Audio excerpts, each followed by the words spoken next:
Prime Minister.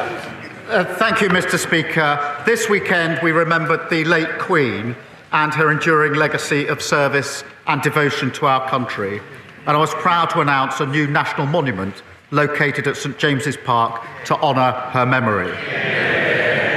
And I know the whole House will join me in sending our best wishes to the Princess of Wales as she completes her treatment. We come to the Leader of the Opposition, Rishi Sunak. Thank you, Mr. Speaker. Can I join with the Prime Minister in his words about Her late Majesty, the Queen, but also in his words about the Princess of Wales? She's been in the thoughts of everyone across the country, and I know everyone in the House will be delighted and relieved at the progress that she has made. Mr. Speaker, yesterday, Labour MPs voted to remove the winter fuel payment from over 10 million British pensioners, including those with just £13,000 of income. With that decision debated and made, it is now important that the House understands the full consequences of the government's choice.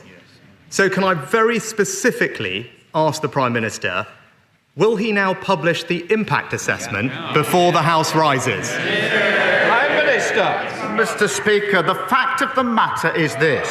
They left a £22 billion black hole. And they hid it from the OBR. Richard Hughes is absolutely clear. It's the largest year-ahead overspend outside of the pandemic.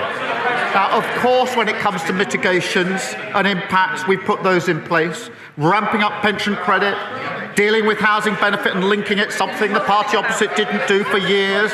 And because of the tough decisions that we're making to stabilise the economy, we can make sure that the triple lock shows that increases in pensions will outstrip any loss of payments. But before he complains about us clearing up his mess, perhaps he'd like to apologise for the £22 billion black hole. Mr. Speaker, this has got... Mr. Speaker. I want to hear the question. Mr. Speaker, when I was in government, I delivered record increases in the state pension. We protected the winter fuel payment and we gave pensioners cost of living benefits.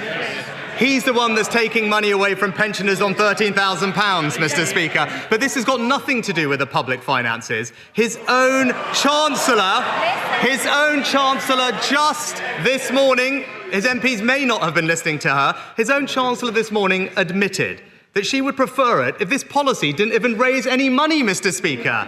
Obviously, the government would not have made this decision without an impact analysis. And yesterday, the Energy Minister confirmed that. So I ask, very simply again, why won't he publish the assessment now? The only way to rebuild our country and invest in our public services and make sure everyone is better off is if we clear up their mess and deal with the £22 billion black hole. But, Mr. Speaker, last week we learned that the Shadow Housing Secretary was calling for means testing of winter fuel payments. Now it turns out that the Shadow Paymaster General agrees with her and even boasted about texting his own mother saying she didn't need the payment. Until he apologises for the mess they've created, he's no position to criticise the action that we're taking. Mr. Speaker, they're shouting now, but those arguments didn't even convince 50 of his own MPs, who suddenly found that they had urgent business elsewhere yesterday, Mr. Speaker. But we know why he's hiding the impact assessment. The Labour Party's own previous analysis claimed that this policy could cause 3,850 deaths. So are the numbers in his impact assessment higher or lower than that? Prime Minister. Mr. Speaker, we're taking this decision to stabilise the economy. That means we can commit to the triple lock. By committing to the triple lock, we can make sure that payments of state pension are higher, and therefore there's more money in the pocket of pensioners, notwithstanding the tough action that we need to take.